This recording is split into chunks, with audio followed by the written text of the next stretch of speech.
Hello everyone, welcome back to our channel. In today's video, I'm gonna show you how to change your username on your Qwenlm AI account. It's a very simple and easy process, and I'm gonna guide you through how to do it. Let's get started. First of all, on your phone or your computer, head over to your preferred web browser. Once you're on your browser, search for Qwenlm AI.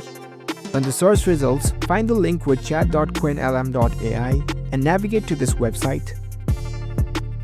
After you are in the website, make sure that you are logged in with your account. Once you are logged in, you'll see this kind of interface.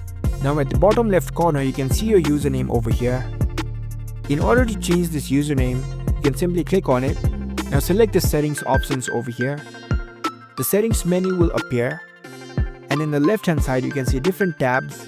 At the bottom you can see this account tab. Click on it. Now you're in your account settings.